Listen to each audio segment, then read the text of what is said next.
It's the First World War. It's a global conflict between two coalitions, the Allies, or Entente, which has a meaning. Entente means, it's telling me what triple entente means. And I just asked about entente, because that's a word. I think it means I think it means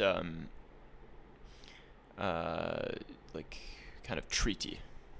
So then we have allies and we have central powers. It's these green ones. Germany, German Empire, Austria-Hungary, and Ottoman. Austria-Hungary doesn't exist today. We have Austria-Hungary. We don't have Austro-Hungary, and I think that's kind of like an outgrowth of what was once the Holy Roman Empire. Am I wrong? Let's see if I can figure that out.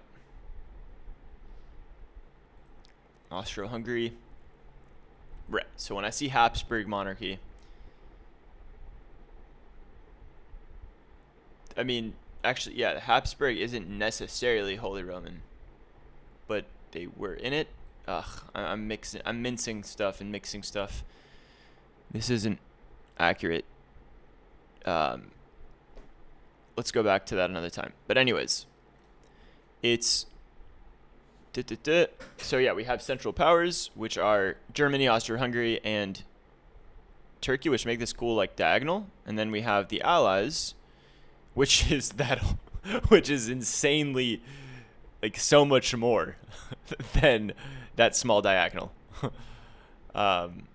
including these, it seems, as well. So it's like we have, I think this is all blue because colonization is still happening hard. So like all of this is kind of territory of Netherlands, territory of England, territory of Russia, or I don't know, France, and so on. So like these are all like colonies, I think. More colonies. Anywho, so the fighting takes place mainly in Europe and also in the Middle East, as well as in parts of Africa and Asia and the Pacific, and in Europe. And it's characterized by terrible trench warfare, which is basically being like, I think it's this type of shit. Like they're in these trenches, they have masks because this is like the dawn of chemical warfare. And they need to be in these trenches and they're shooting and they're fighting over like, trying to, basically expand their territory via trench warfare. Super bad. Yeah. So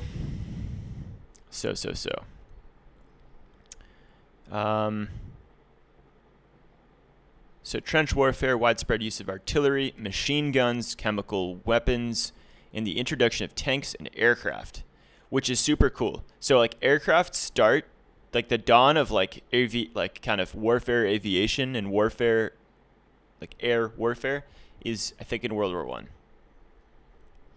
Which, that's another cool one. I'm gonna open links for that stuff, and I also wanted Austria-Hungary as well because I'm curious about that. Let's keep reading. One of the deadliest conflicts: 10 million military dead, 20 million wounded. Insane. 10 million civilian dead. So 20 million total dies. Causes of the war: the rise of Germany, decline of Ottoman, disturbs long balance of power. Awesome little caricature in Europe. Not caricature, rather cartoon, like political cartoon. And rising economic competition between nations driven by industrialization and imperialism.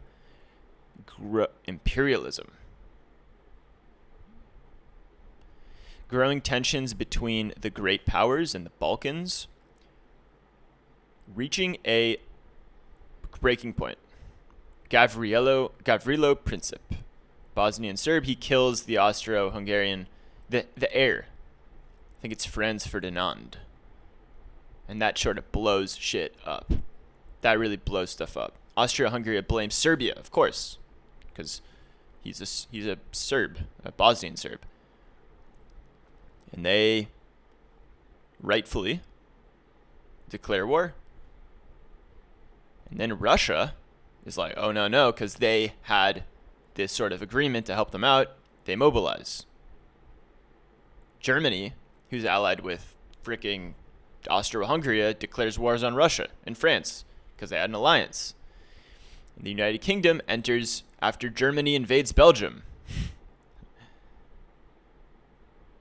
And the Ottomans join the Central Powers in November, just to help them because they're brothers in their alliance. And they had the Germans had a strategy to defeat France, then transfer their forces east. Like, let's take care of the French and then move east. But it was halted. By the end of the year, the Western Front consisted of a nearly continuous line of trenches from the English Channel to Switzerland. The Eastern Front, the Russian side and all that side, was more dynamic, but neither side gained a decisive advantage. Italy, Bulgaria, Romania, Greece, they all join. Is U.S. part of this? Yeah, they are. From 1917. War starts in 14, so 3 years after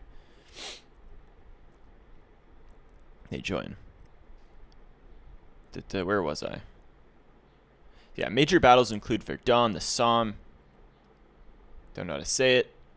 They failed to break the stalemate on the Western Front.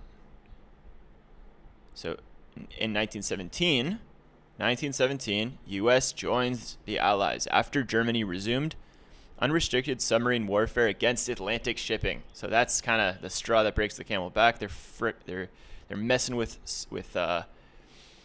the Atlantic seaboard, and the U.S. steps in. Later that year, the Bolsheviks, this is 1917, seize power.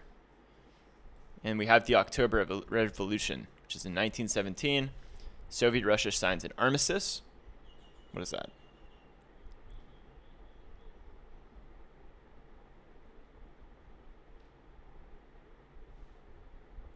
Not clear. So the armistice was signed between Russia, the Russian Republic, led by the Bolsheviks on the one side, and the Austro-Hungarians on the other. So kind of, it seems like a treaty. Calling it an armistice. I have to read more about it. They signed the armistice with the Central Powers in December, followed by a separate peace. In March of 1918, that month, Germany launched a spring offensive in the West. Damn, Germany is still at it, which despite initial successes left the German army exhausted and demoralized. The Allied 100-day offensive beginning in 1918 caused a collapse of the German front line. Following the Vardar offensive, Bulgaria signed an armistice in later September. By early November, the Ottoman Empire and Austria-Hungary had each signed armistices with the Allies, leaving Germany isolated. Facing a revolution at home, Kaiser Wilhelm II abdicated on November the 9th, and the war ended with the armistice of 11th November 18, so I guess that's the end. 1914, Gavrila Princip with Serbia. From Serbia, shooting the Austro-Hungarian heir to the throne, and then it ends with Germany finally signing the armistice in 1918. So that lasts 4 years, 3 months, and 14 days. Paris Peace Conference, which takes place from 1919 to 1920, imposed settlements on the defeated powers, most notably the Treaty of Versailles, by which Germany lost significant territories, was disarmed, and was required to pay large war reparations to the Allies. The dissolution of the Russian, German, Austro-Hungarian, and Ottoman empires redrew national boundaries, resulting in the creation of new independent states, including Poland, Finland, the Baltic states, Czechoslovakia, and Yugoslavia. The League of Nations was established to maintain world peace. Interesting. But its failure to manage instability in the interwar period continued to the outbreak of World War II, 1939. Folks, this is a decent article, I think, because when I see the lock, it's semi-protected, it's better than most, and you can listen to it. And there's a lot of cool stuff here. I get a kick out of reading the intros because I feel like it really kind of gives me the primer without getting into too much detail. Of course there's so much detail. I mean, just thick volumes of books by antiquated historians. We have multiple like works just about this insane moment in world history. So this is a huge, massive behemoth of a topic with people obsessing over it their entire lives, and it having massive ramifications for like the world that we live in right now. Like, it's just a very recent event that is really affected, the borders, like they said at the end, and the fact that the Ottoman Empire doesn't exist, and the fact that the Austro-Hungarian Empire doesn't exist, and just, yeah, very consequential battle. And 20 million dead, 10 million military, and another 10 from civilians.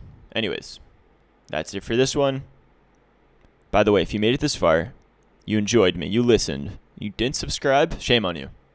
Subscribe. Because I like the Central Powers and the Allies. I'm fighting trench warfare for subs, and I want to get my subs. Actually, no, I'm more like the Central Powers doing sub warfare in the Atlantic. Get it? Because I need subscribers. Anyways, my channel is hemorrhaging. We have like about 326 last I checked, which is terrible considering this amazing content that I'm putting out for free right now. So yeah, subscribe for more kind of this kind of stuff. Me talking about stuff. By the way, if you guys have suggestions, comments, leave them. I get back to the comments that are real. If I feel like they're real, because I have 326 subs. I've heard it said that up to 50% of people like on the internet are bots. So that means I have, what is it, like 150 plus. I have like 160 actual humans, and there's a small minority within that group that like aren't toxic. So like, if there's a cool comment that's nice, I'll get back to you. You know what I mean? But yeah, leave comments, let me know, subscribe, have a good day.